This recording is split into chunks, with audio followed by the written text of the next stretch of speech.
Kita masih membahas konsep perbuatan pidana dan yang berikutnya mengenai ajaran kausalitas dalam perbuatan pidana. Ajaran kausalitas ini untuk menentukan perbuatan yang merupakan sebab timbulnya akibat yang dilarang oleh hukum pidana. Jadi ada akibat. Untuk mencari sebab dari akibat yang timbul itu digunakanlah ajaran kausalitas. Oleh karenanya maka ajaran kausalitas ini berlaku dalam delik material dan delik formil material, di mana delik formil dan delik formil material ini mensyaratkan adanya akibat tertentu.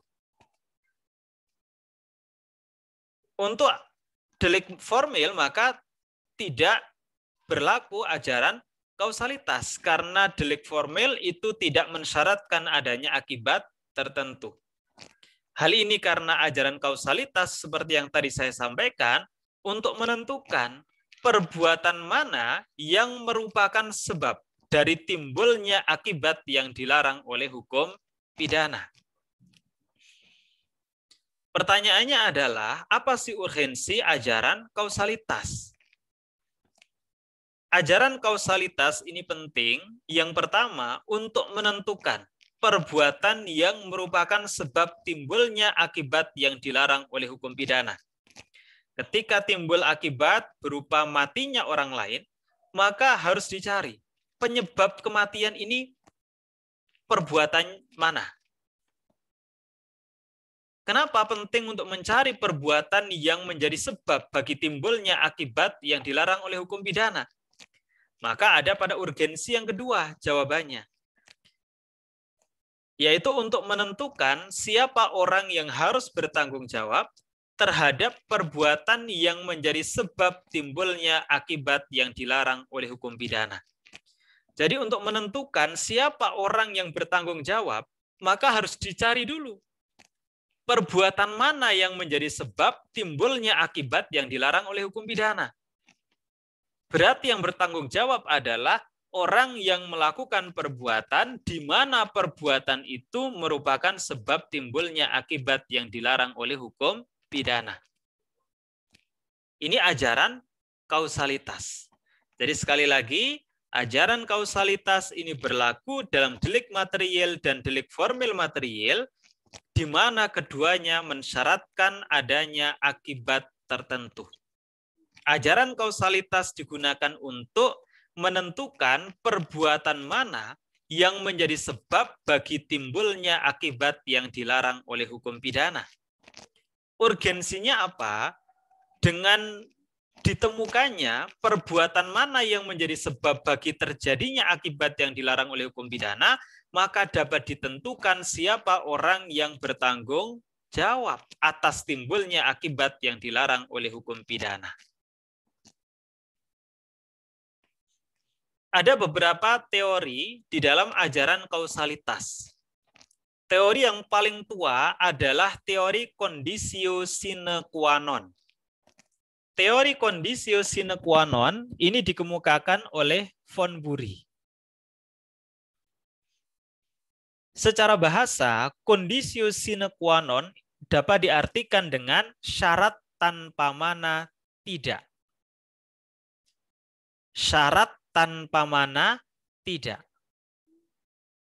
Artinya apa? Menurut teori conditio sine qua non, syarat itu sama dengan sebab.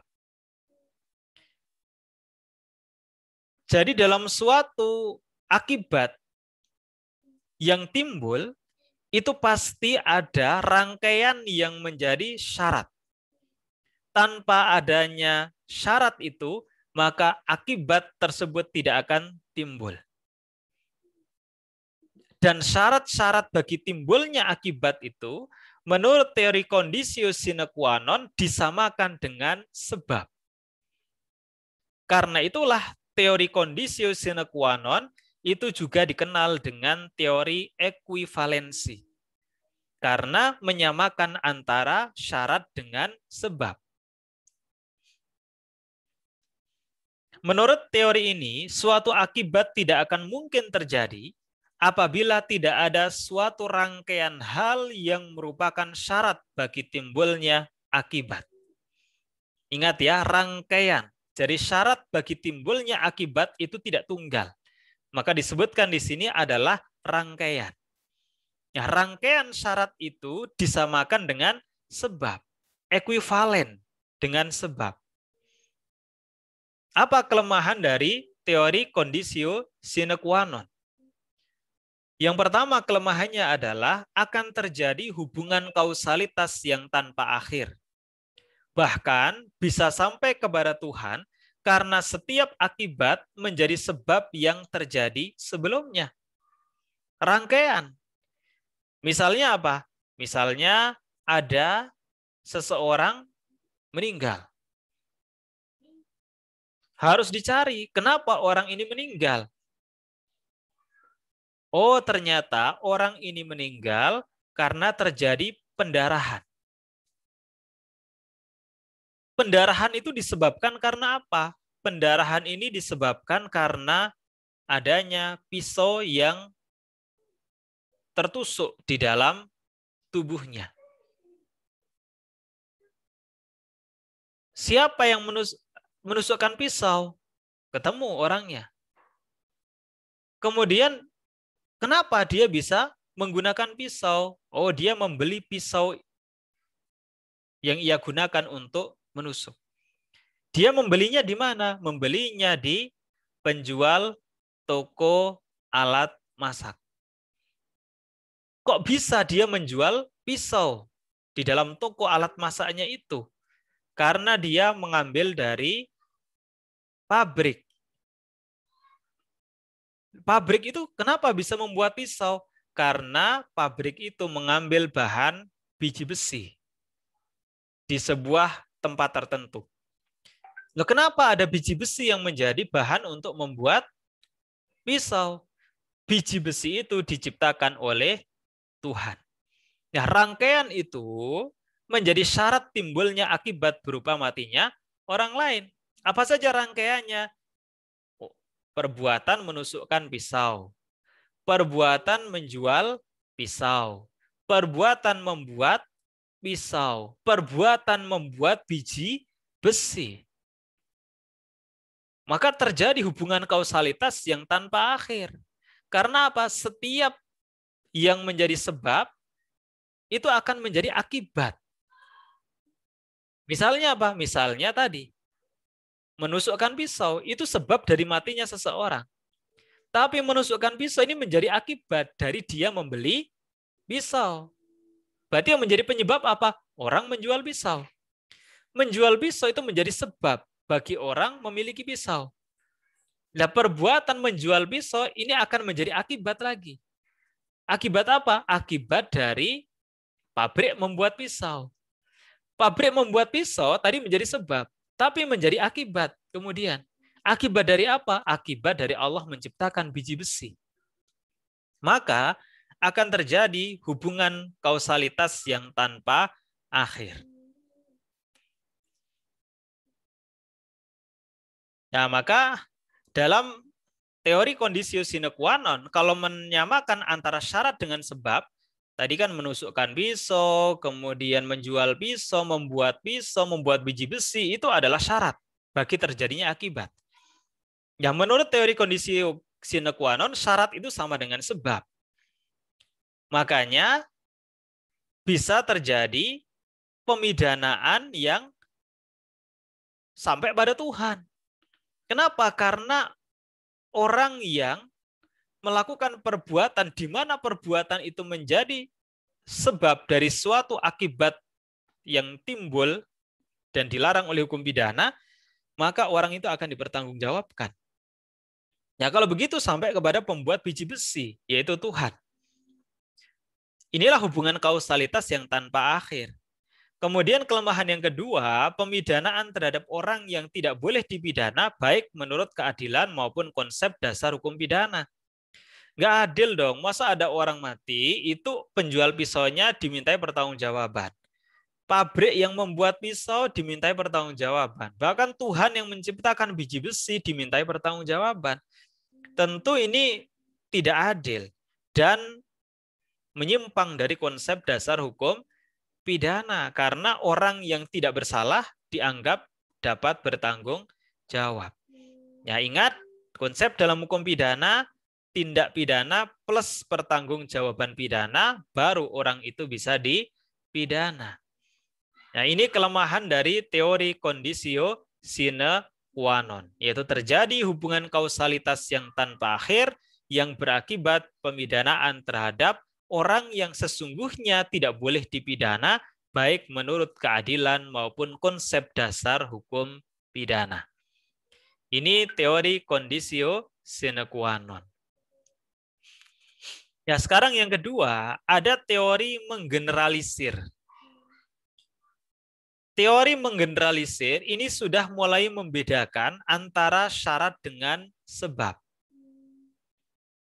Menurut teori ini, yang disebut sebagai sebab adalah kelakuan yang menurut perhitungan secara umum dapat dinilai sebagai penyebab dari timbulnya akibat yang terjadi.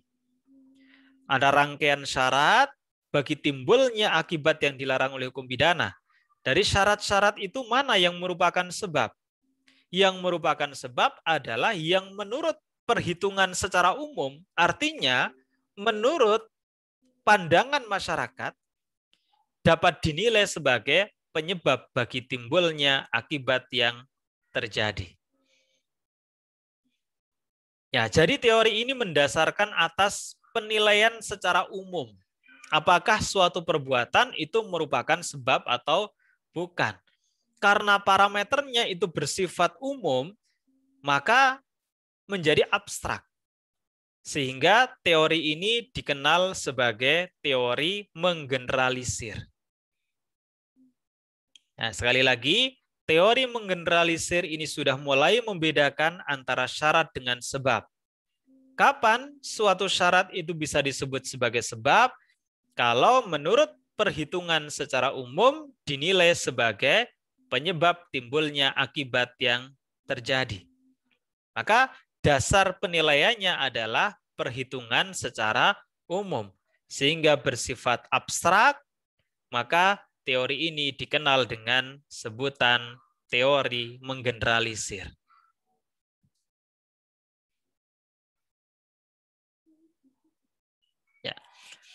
Ada beberapa ahli yang memberikan makna penilaian secara umum tadi. Apa sih yang dimaksud penilaian secara umum? Kan ini bersifat abstrak. Ketika ada suatu akibat yang timbul, maka mana yang menjadi sebab adalah yang menurut penilaian umum. Ya, yang dimaksud penilaian umum itu apa? Tidak jelas. Oleh karenanya maka ada beberapa ahli yang memberikan makna terhadap frasa secara umum atau menurut penilaian umum. Yang pertama adalah G. von Kris. Menurut G. von Kris, yang dimaksud secara umum atau menurut penilaian umum adalah perbuatan tertentu yang secara normal layak untuk dinilai dapat menimbulkan akibat.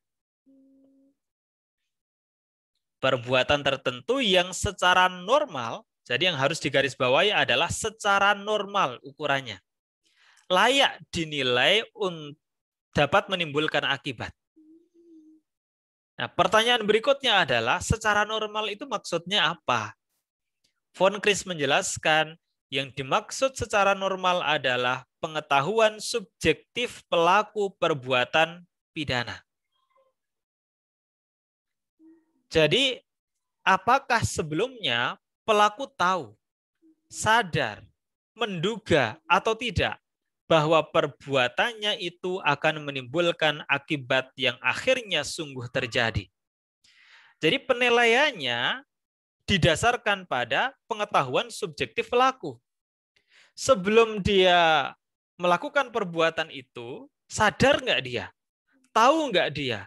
Menduga nggak dia kalau perbuatannya itu akan menimbulkan akibat yang akhirnya akibat itu sungguh terjadi? Kalau tahu berarti perbuatannya menjadi sebab. Dia diminta pertanggungjawaban. Kalau dia nggak tahu, nggak menduga, tidak menyadari akan akibat dari perbuatan yang dia lakukan, maka perbuatannya itu bukan merupakan sebab, sehingga dia tidak dimintai pertanggungjawaban. Ya, kelemahannya adalah Von Kris mencampur adukkan konsep perbuatan pidana dengan pertanggungjawaban pidana. Karena pengetahuan subjektif itu melekat pada diri pelaku.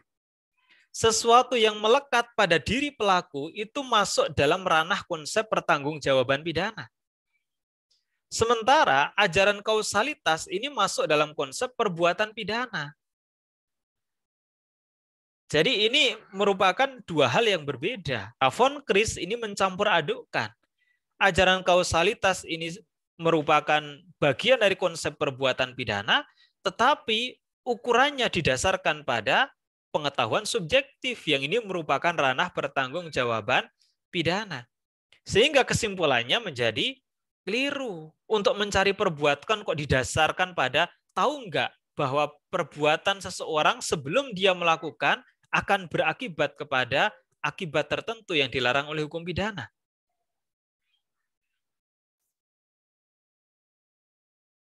Nah, contoh, A menyuguhkan teh yang kadaluarsa kepada B.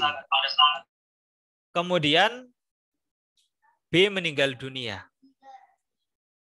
Ya, kalau menurut Von Kris, perbuatan menyuguhkan teh ini secara normal layak nggak untuk dinilai menimbulkan akibat?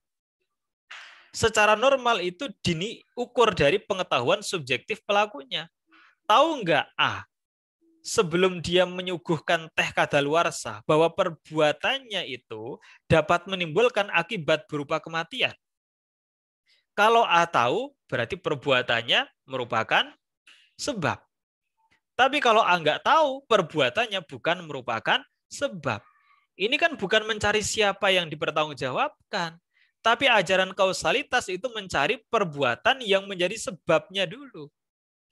Maka ini akan terjadi kesimpulan yang keliru karena mencampur adukkan antara konsep perbuatan pidana dengan pertanggungjawaban pidana. Ini menurut Von Kris. Yang kedua, Simons.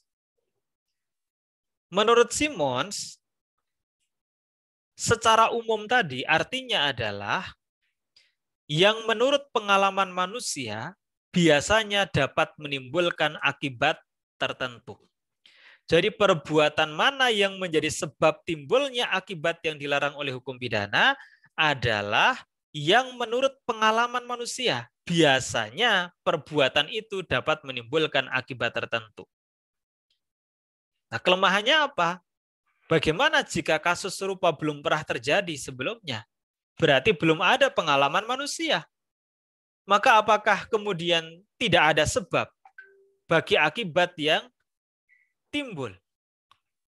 Ya, ini kelemahan dari Simons karena mendasarkan pada pengalaman manusia, bagaimana jika kasus itu belum pernah terjadi?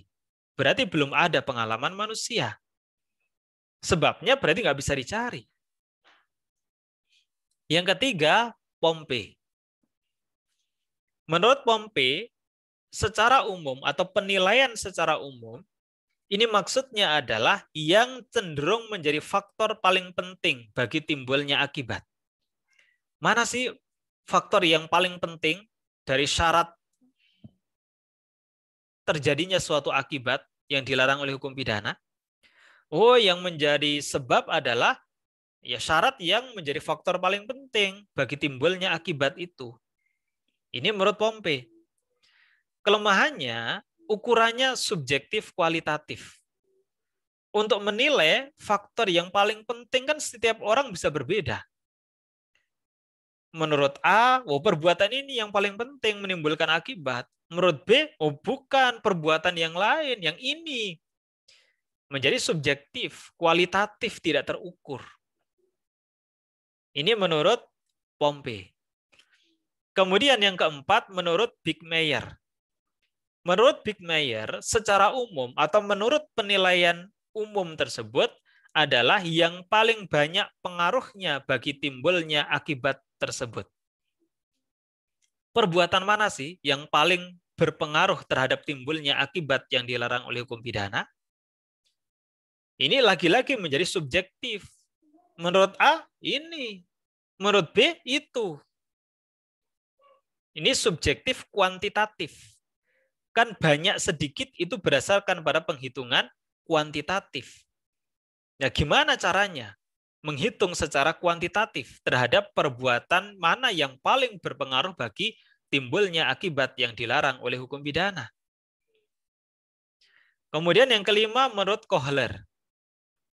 Menurut Kohler, secara umum atau penilaian umum itu adalah yang menurut sifatnya dapat menimbulkan akibat tertentu. Yang menurut sifatnya dapat menimbulkan akibat tertentu. Ini pun juga kelemahannya bersifat subjektif kualitatif, tidak terukur. Menurut sifatnya tuh ya sifat yang bagaimana yang bisa menimbulkan akibat tertentu. Ini lagi-lagi penilaiannya bisa subjektif dan kualitatif. Ini nggak ada ukurannya untuk menilai sifat yang paling menimbulkan akibat.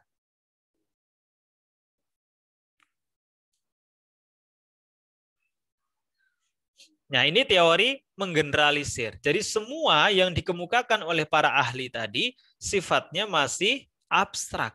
Itulah sebabnya tadi saya sampaikan teori ini disebut sebagai teori menggeneralisir. Nah, teori yang terakhir dalam ajaran kausalitas adalah teori mengindividualisir. Nah, teori mengindividualisir ini dikemukakan oleh Schepper dan diikuti oleh Profesor Molyatno. Bagaimana ajaran teori mengindividualisir? Yang pertama, masalah kausalitas atau sebab akibat merupakan bagian dari persoalan perbuatan pidana. Sehingga harus dipisahkan dengan persoalan pertanggungjawaban pidana. Sebab kalau tidak, dapat berdampak pada kesalahan dalam pemidanaan.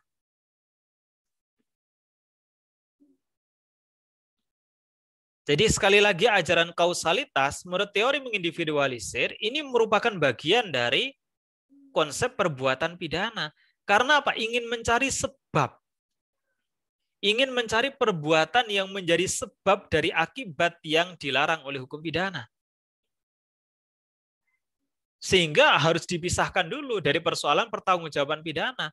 Karena setelah perbuatan pidananya ketemu, terbukti secara sah dan meyakinkan, barulah dicari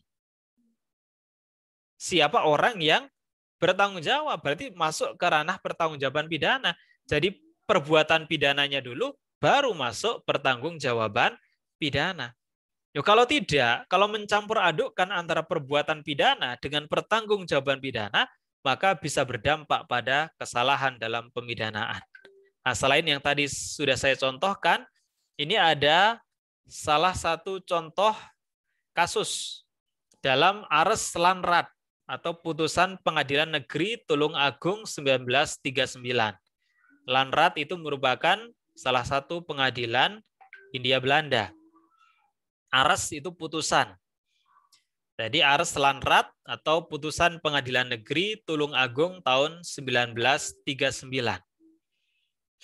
Bagaimana kasusnya? Ada seorang bapak bernama Ali yang mengajak bakar anaknya yang berusia 6 tahun untuk berburu. Karena masih terlalu kecil, Ali tidak mengajak bakar masuk ke dalam hutan. Ali kemudian meninggalkan bakar di mobil dan meninggalkan senapan yang siap tembak. Apa tujuannya? Apabila ada bahaya yang nantinya mengancam bakar, maka senapan itu bisa digunakan untuk melindungi diri. Ya, bakar menganggapnya pistol itu adalah mainan. Dan ketika Khalid, seorang petani lewat, Bakar menembakkan senapan tersebut. Ali kemudian dipidana dengan tuduhan melanggar pasal 360 KUHP. Nah, kira-kira mana perbuatan yang menjadi sebab timbulnya akibat berupa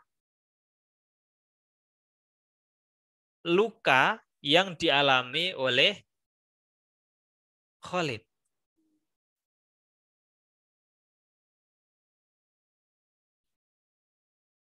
Ya, apakah perbuatan yang dilakukan oleh Ali atau perbuatan yang dilakukan oleh Bakar?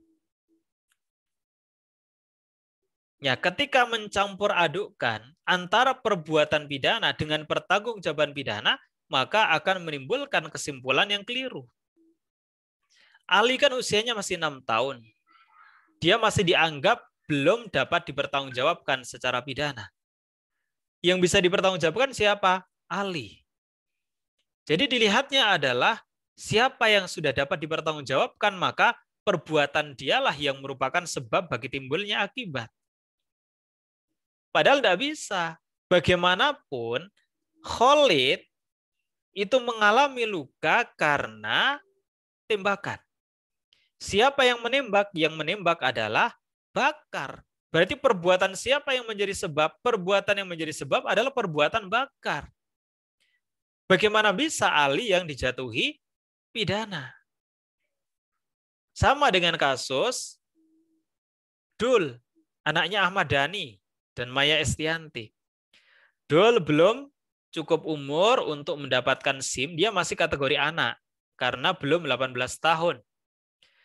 Diberikan mobil oleh bapaknya, ngebut kemudian menabrak banyak orang sehingga menimbulkan banyak korban jiwa. Apakah iya perbuatan Ahmad Dhani yang menjadi sebab? Bukan. Bagaimanapun yang menjadi sebab adalah perbuatan Dul. Makanya Ahmad Dhani tidak dipertanggungjawabkan secara pidana karena perbuatannya tidak menjadi sebab timbulnya akibat berupa matinya banyak orang. Perbuatan yang menjadi sebab adalah perbuatan yang dilakukan oleh Dul. Maka bagaimanapun Dul lah yang kemudian dimintai pertanggungjawaban.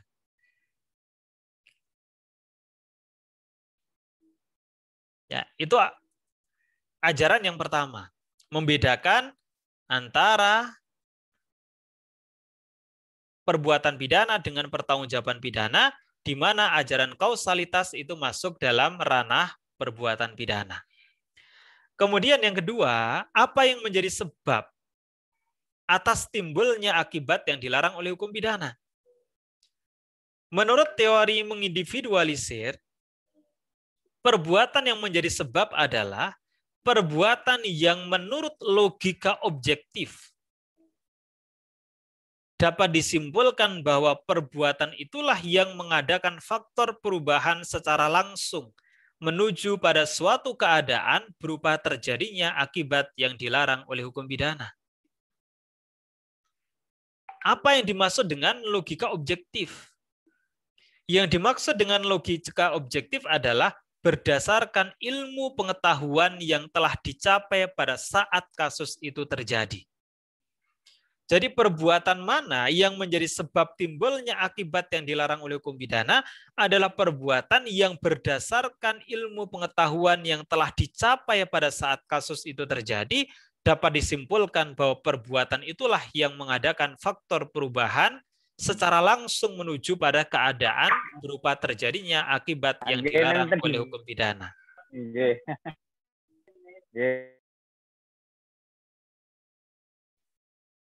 Nah, sebagai contoh, sebelum tahun 1921, ada sebuah kasus A menganiaya B dengan cara memukul. Kemudian B meninggal karena limpahnya pecah. Jadi kasusnya A menganiaya B dengan cara memukul. B meninggal. Setelah dilakukan otopsi, ternyata meninggalnya B itu disebabkan karena limpanya pecah. Menurut ilmu pengetahuan ketika itu, limpa bisa pecah dengan sendirinya. Jadi tidak harus ada dorongan dari luar, limpa itu bisa pecah kok dengan sendirinya.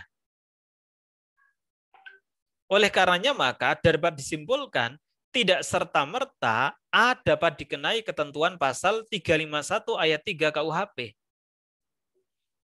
Namun mungkin pasal 351 ayat 1 atau ayat 2 KUHP. Jadi A itu perbuatannya tidak serta-merta bisa disimpulkan merupakan sebab bagi timbulnya akibat berupa meninggalnya B. Karena bisa jadi B itu meninggal disebabkan karena limpanya pecah tanpa ada dorongan dari luar. Maka A hanya sebatas bertanggung jawab atas perbuatan menganiaya B. Nah, penganiayaannya itu bisa berupa luka ringan, bisa berupa luka berat. Kalau luka ringan ayat 1, kalau luka berat ayat 2. Tapi bukan ayat 3 yang mengakibatkan matinya B, karena menurut ilmu pengetahuan belum tentu loh limpa itu pecah karena ada dorongan dari luar berupa perbuatan penganiayaan yang dilakukan oleh si A. Tapi bisa jadi B itu meninggal ya karena limpanya pecah dengan sendirinya. Ini ketika kasus terjadi sebelum tahun 1921 berdasarkan ilmu pengetahuan yang dicapai pada saat itu. Contoh yang kedua, setelah tahun 1921. Bagaimana kasusnya? A seorang majikan menganiaya B, seorang buruh, karena ada kesalahan dalam pekerjaan. B kemudian meninggal dunia dan dilakukan otopsi, ternyata meninggalnya B karena limpanya pecah. Ya, ilmu pengetahuan yang dicapai pada saat itu berbeda dengan sebelum tahun 1921. Di mana menurut ilmu pengetahuan yang dicapai pada saat itu, pecahnya limpa seseorang dengan sendirinya atau tanpa ada suatu tekanan dari luar adalah sesuatu yang mustahil. Nggak mungkin ada seorang limpanya pecah itu pecah dengan sendirinya. Nggak mungkin, pasti ada dorongan atau tekanan dari luar yang mengakibatkan limpa itu pecah. Nah, dan tidak ada dorongan lain dari luar kecuali dorongan dari A, majikannya yang telah menganiaya. Berdasarkan ilmu pengetahuan yang dicapai pada saat itu, A dituntut dan dikenai dengan pasal 351 ayat 3 KUHP karena melakukan penganiayaan yang berakibat pada matinya seseorang. Nah, dari penjelasan itu maka teori mengindividualisir ini paling logis karena berdasarkan pada ilmu pengetahuan. Paling objektif karena ilmu pengetahuan itu merupakan penilaian objektif. Konkret karena jelas ukurannya, yaitu ilmu pengetahuan yang dicapai pada saat itu. Nah, ajaran kausalitas ini diterapkan dalam kasus meninggalnya Wayan Mirna Salihin. Setelah dia minum kopi yang di dalamnya ada sianida, kemudian dia mengalami kejang dan akhirnya meninggal dunia. Ya, ajaran kausalitas ini digunakan. Wayan Mirna Salihin itu meninggal karena apa? Maka terjadi perdebatan di pengadilan antar para ahli. Ada ahli yang mengatakan bahwa sianida itu memang benar. Wayan Mirna Salihin meninggal karena sianida. Tetapi untuk mencari sebab sianida itu apakah dari kopi atau bukan, itu ahli berbeda pendapat. Ada yang mengatakan bahwa sianida itu tidak harus dari kopi. Dari makanan yang lain yang dikonsumsi itu ketika diproses di dalam lambung itu akan menghasilkan sianida. Ada yang mengatakan dengan volume sianida sebanyak itu nggak mungkin kalau berasal dari makanan lain selain kopi yang di dalamnya dibubuhi sianida. Ini karena sisa kopi yang dalam gelas itu memang sudah nggak ada. Ya, hakim kemudian memutus perkara itu sesuai dengan keyakinannya bahwa Wayan Mirna Salihin meninggal karena sianida. Sianida itu berasal dari kopi. Siapa yang menuangkan sianida dalam kopi itu, hakim meyakini adalah Jessica Kumala Wongso. Sekalipun itu didasarkan pada bukti-bukti tidak langsung. Karena melihat dari rangkaian yang ada di dalam CCTV. Dalam CCTV itu sama sekali tidak ada kepastian bahwa yang menuang sianida itu adalah Wayan Mirna Salihin. Jadi dari gerak-geriknya itu, dari rangkaian peristiwa yang terjadi, dari sejak Jessica Kumala Wongso masuk ke dalam kafe, kemudian dia duduk, kemudian dia keluar lagi, kemudian dia masuk, duduk lagi, menaruh tas, kemudian dia nampak melakukan sesuatu, yaitu hakim menyimpulkan kemudian bahwa Jessica Kumala Wongso lah yang telah menuangkan sianida ke dalam kopi itu. Maka kemudian Jessica Kumala Wongso dianggap sebagai orang yang bertanggung jawab karena perbuatannya itulah yang menjadi sebab bagi timbulnya akibat yang dilarang oleh hukum pidana. Digunakan teori mengindividualisir, di mana menurut ilmu pengetahuan bahwa matinya Wayan Mirna Salihin itu karena adanya kandungan sianida yang jumlahnya sangat besar di dalam lambungnya. Berarti meninggal karena sianida. Maka perbuatan yang menjadi sebab adalah perbuatan yang menuangkan sianida ke dalam kopi milik Wayan Mirna Salihin. Ya, itu berdasarkan circumstantial evidence atau bukti yang tidak langsung. Ya, dalam praktek pengadilan pidana, beberapa kali circumstantial evidence, bukti tidak langsung itu digunakan oleh hakim dalam memutus perkara. Nah, kemarin belum lama juga ada kasus yang mirip kan. Ada seorang perempuan yang dulu pernah menjalin asmara dengan seorang polisi, kemudian kecewa karena polisi itu akhirnya sudah punya istri, kemudian sudah punya anak juga, maka perempuan itu ingin memberikan pelajaran kepada polisi yang pernah dekat dengan perempuan itu.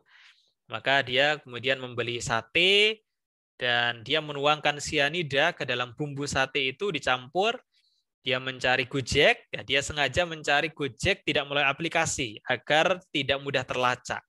Dia mencari secara manual, kemudian dia pesan, kasih alamat ada di sini, namanya ini, diminta untuk mengantar sate itu.